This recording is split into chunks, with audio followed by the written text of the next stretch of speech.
Hello, everyone. Let's have more news about the Steelers, but first, don't forget to subscribe to the channel and leave a like. TJ Watt didn't report to the Pittsburgh Steelers' first session of OTAs. While it's entirely voluntary, and he's not the only one, given his current contract status, Watt may be sending a message to the Steelers front office. Of course, Watt isn't going to be traded. Art Rooney too said as much before. He's also going to show up when it's mandatory, though there's a non-zero chance he holds in like he did in 2021. Nonetheless, the 30-year-old superstar is entering the final year of his 4-year, $112 million contract without an extension. While it's neither clear nor obvious that Watt is disgruntled with the team, outside of that Instagram post, you know the one, few can blame him if he is. He's one of the league's premier pass rushers, he's yet to win a playoff game, and the team has been struggling to answer its quarterback conundrum for a large chunk of his career. The ongoing shenanigans with Aaron Rodgers likely don't help. While the Hall of Fame bound quarterback brings renewed hope to the franchise, whenever he decides to sign, the Steelers will likely make another quarterback change within the next few years. All the while, Pittsburgh seems stuck in neutral until the worst kept secret in football is made official. The Steelers don't enjoy off field noise, but they've been prevalent in that market since Antonio Brown's 2018 circus. Watt, as a cool and mostly quiet veteran, likely doesn't want to fan the flames, but he has his career and goals to worry about too. More to the point, he wanted his contract extension dealt with months ago. Now that he isn't at OTAs, the Steelers front office might have to consider handling the situation sooner rather than later. Now let's go to another video. Don't forget to leave a like. Steelers talk. We're going to be breaking down some fan and media backlash after Aaron Rodgers decides not to sign with the Pittsburgh Steelers before the start of voluntary OTAs. I'll let you guys know why I think some people are overreacting at the top of today's show. Then an ESPN reporter thinks that Mason Rudolph is just as good as Aaron Rodgers right now. I'll let you guys know why I disagree with that in the middle of today's show. Then we'll finish up today's program with my latest takeaways after day 2 of Steelers OTA practices. It was actually held in the rain today, so kind of an interesting practice in Pittsburgh, so make sure you guys stick around for that. But before we get into the content today, make sure you guys click that subscribe button and join the Steelers Talk family that just passed over 85,000 subscribers. We are the largest individually run Steelers news channel anywhere on YouTube for a reason, and you guys can get daily Steelers OTA updates on this channel, as well as daily updates on the Aaron Rodgers saga and the quarterback situation here in Pittsburgh as well. So I welcome you guys to click that subscribe button. So I want to start off today's show here with some kind of freakouts that's been happening on Steelers Twitter and in the media. And as it usually happens with a guy like Aaron Rodgers, people just don't really like it when they don't do exactly what they want him to do. And now that he has not signed on with the Pittsburgh Steelers for the start of voluntary OTAs, as somebody that's a prospective new quarterback for the Pittsburgh Steelers, people kind of feel like this is an embarrassment for the Pittsburgh Steelers. This was kind of headed up by Fox Sports' Joy Taylor yesterday, saying this about the situation in Pittsburgh. Mandatory or not, where is your pride? Talking to the Steelers here. Where is your dignity? Where is your respect for the game? Where is your respect for this organization? Now talking to Rodgers. Where is this organization's respect for the history that they have in this league? Why would you not be there? Why am I supposed to take this seriously? So Joy was in her feelings yesterday talking about Rodgers. And by the way, Joy is a Steelers fan, but, spare me the pride arguments, guys. The Steelers, absolutely, they are a proud organization. Absolutely. They have, they're a blue blood franchise in the National Football League. Steelers fans, we know this. But if there's anything that I know about Mike Tomlin and the Pittsburgh Steelers as an organization, and one of the reasons why they do things better than the rest of the league is because they don't give a shit what fans and the media have to say about them. Just look at last year when you were 4-2 with Justin Fields and people were calling Mike Tomlin crazy for going to Russell Wilson. And then immediately the Steelers offense gets better. Mike Tomlin doesn't care what fans think. Mike Tomlin doesn't care what the media says about him or his football team. This team just does what they think is best, and agree with it or not, guys, they have identified Aaron Rodgers as this team's best chance to have success in 2025, and he's been their number 1 quarterback target this entire process. So if he ends up signing with them, it doesn't matter if he signs in March or if he signs in June, they are landing their number 1 quarterback target this offseason, and in the Steelers' mind, that's going to be a success. And the reasons why they feel like Rodgers gives this team the best chance at success, even over guys like Justin Fields, Russell Wilson, Sam Darnold, other free agents they could have pursued at the start of free agency. They decided to go with Rodgers instead. So why is that? Number one, his arm talent is still absolutely there if you watched him on tape last year. That's absolutely evident. Second, his football IQ is legendary. His pre- and post-snap processing is still among the league best in the National Football League and best in league history. Then his ball protection. This is something that Mike Tomlin particularly really cherishes about Aaron Rodgers, and something he cherished about Russell Wilson is that they don't throw a lot of interceptions and they don't put the ball in harm's way. Also, for a team trying to win now, playoff experience is very important. Aaron Rodgers currently has more playoff games under his belt than any quarterback in the NFL currently. And then also the low cost. Rodgers said it himself on the Pat McAfee show. I'll play for 10 M's, meaning $10 million. You know how crazy it is to have a starting quarterback under contract that's not a rookie for $10 million or less? That is a massive bargain for the Pittsburgh Steelers, especially if Rodgers can come out and play at a top 15 or even top 10 level this year as they expect him to. So, I think that if the Steelers gave up on Rodgers at this point and they went with Mason Rudolph or Will Howard or Carson Wentz or whatever quarterback they decided to bring in at that point, I think it would be cowardly. They stuck their tent on Aaron Rodgers at the start of this process. They said, this is our guy that we are going to pursue. They have stayed steadfast through that. They didn't really take a quarterback in the draft until the 6th round. They have definitely, kind of pitched their tent here that this is their guy. So if they kind of go off of that plan at this point, I will have less respect for this organization. I have more respect for them now because they're standing on business and they are standing next to the quarterback that they believe gives them the best chance to win a Super Bowl this year. Now, I think an interesting question surrounding the Rodgers kind of situation here is the precedent that it sets that you're okay waiting for Rodgers to sign until after OTAs is over and even into OTAs here. Brian Batko from the Pittsburgh Post-Gazette, I thought, had an interesting argument when it comes to this. He said, for me, the alarm bells are already ringing. I think it's already set up, fairly or unfairly, this dynamic or perception that one guy is above the team and bigger than the team. Sometimes I think that's the case, but not for him in his current state and not for him in a franchise that he's never been a part of. Now, I do think that media and fans care about, especially like a 41-year-old player showing up to OTAs, than players actually do. Players understand that these things are voluntary, okay? And the difference between being successful or not this season or competing for a Super Bowl or not this season is not going to be whether Aaron Rodgers shows up to a couple of voluntary workouts, guys, all right? I think this is something that the fans and media kind of stir up at this point in the year, especially surrounding Aaron Rodgers, because he's been missing voluntary workouts for his respective teams for years at this point. And if you don't believe me here, guys, let's talk to Cam Hayward here, the captain of the Pittsburgh Steelers, who's had this to say about voluntary OTAs. Sometimes we put so much stock into the offseason and we can get caught up thinking it's everything. Yes, it can help. Yes, guys can get better, but who's to say you can't get better outside of here? I hate to point it out, but last year I missed OTAs. And by the way, he was an All-Pro last year, so it didn't really help me.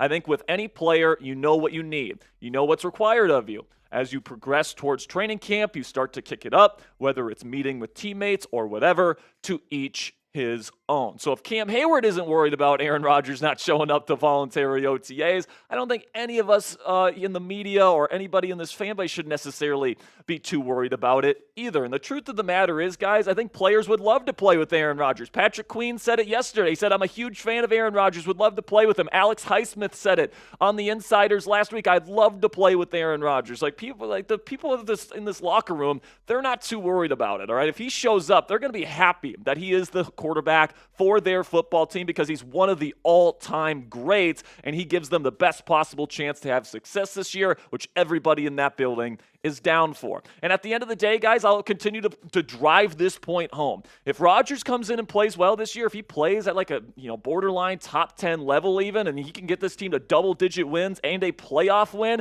nobody's going to give two shits how long it took for him to sign with the Pittsburgh Steelers. All right, the only way that it's going to matter to fans when it comes to his legacy with this team is if he stinks. And if he stinks, his legacy isn't going to be all that great with the fan base anyway. So listen, man, I don't think that the weight really matters all that much.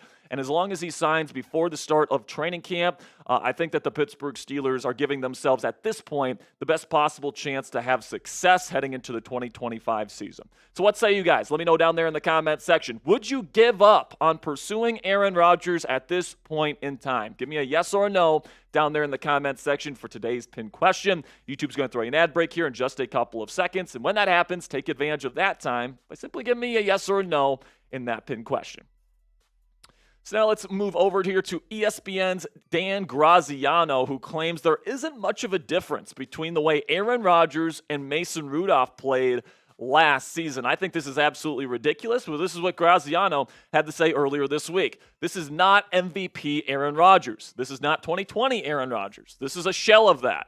He was a bad quarterback in the NFL last year. He was not markedly better last season than Mason Rudolph was for the Tennessee Titans. Now, Graziano is known as somebody that hates Aaron Rodgers, all right? He does not like him whatsoever, and he thinks he stinks, and that's a perfectly fine and valid take, whatever. And he might stink here in Pittsburgh if he signs. But I have two specific issues with his take that Rudolph is, similar level to Aaron Rodgers. Number one, Pittsburgh's not asking Rodgers to be the MVP caliber quarterback that he was. And this was a similar kind of situation with Russell Wilson last year. People were talking about, Russ isn't good enough to be with the Pittsburgh Steelers. The Steelers weren't asking Russ to carry the offense like they eventually ended up having to ask him because the offensive line and run game weren't good enough.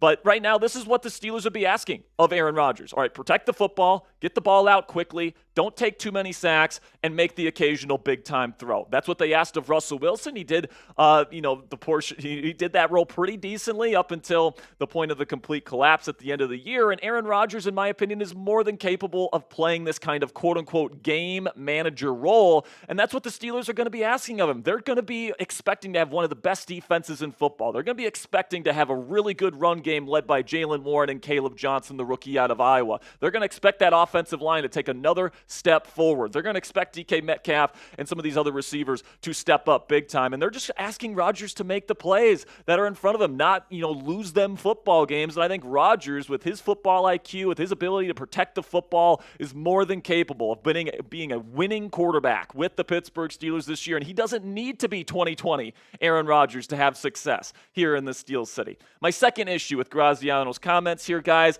is that Rodgers was actually much better than Mason Rudolph last year. I don't know how much film Graziano actually watches or if he actually looks at the stats, but when I'm looking at the analytics and I'm looking at the efficiency numbers, the yards per attempt was the exact same, 6.7 for both of them, but then the big time throw percentage, Rodgers has almost double the number that Mason Rudolph had last year. The touchdown percentage was higher, almost a full point higher.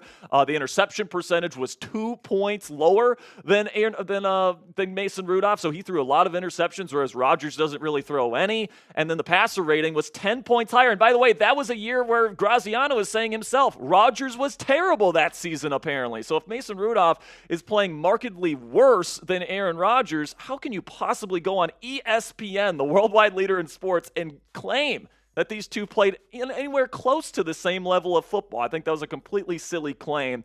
And I think to say Rudolph was on the same level of Rodgers is something that's just incorrect, even at this later stage of Rodgers' career.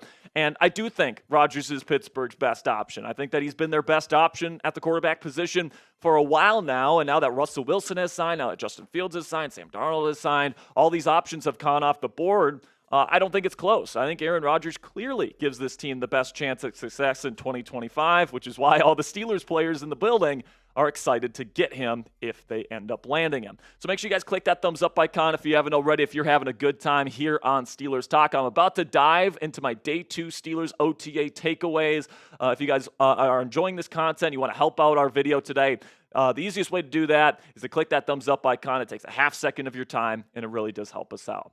All right, so now let's get into OTA Day 2 takeaways. That's actually the Steelers training camp situation there at Latrobe. So producer Lopez, I guess, doesn't understand about Latrobe there, but that is not the Steelers practice facility. But today in Pittsburgh, he did get some classic AFC North conditions. where it was raining, all right? And Mike Tomlin loves to practice out in the conditions because you're going to have to face these conditions, in the AFC North, particularly late in the season. You're going to have to play in the cold and in the rain and in the snow and in the wind and all these different things. And it was nice to see, they get a little bit of conditions today, get people that are new to the team used to this type of weather. And it was definitely good to see some raindrops out there. Then we get to Caleb Johnson here, guys, and he is fast. Apparently, he was tracked today on the GPS trackers that they wear during practice at 22 miles per hour, according to Nick Faribaugh of Penn Live.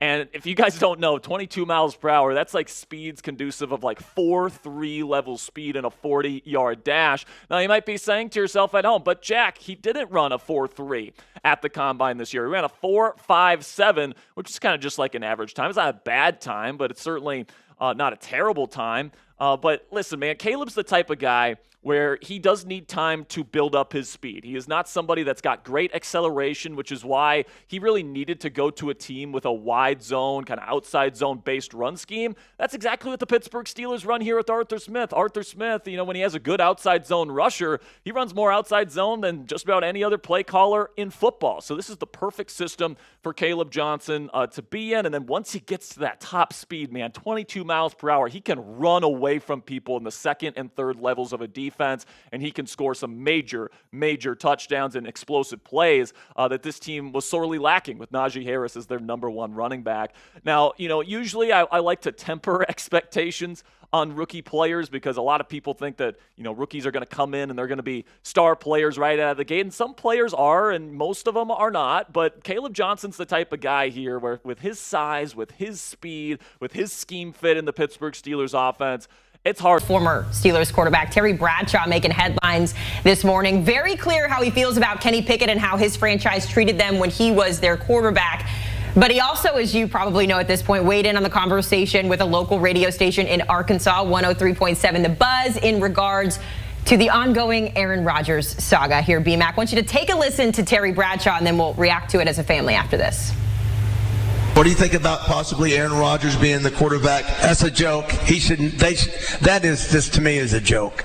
What are you going to do? Bring him in for 1 year? Are you kidding me? I mean, that's not the Steelers' way, right? No, man. That guy needs to stay in California, go somewhere and chew on bark and whisper to the gods out there. 100%. These guys on the show, Mr. Bradshaw, know I'm not a fan of his. We've been around each other personally, and he was not a kind person. Said a lot there, BMAC, but certainly when it comes to Rodgers, we're all sort of waiting for an answer here. What do you think? Do you agree with what Terry has to say? It's a joke? No, I disagree with the Hall of Famer. I disagree with the Steeler alum, and here's why. Aaron Rodgers right now, as we see to Haley, he is a better quarterback option than Mason Rudolph.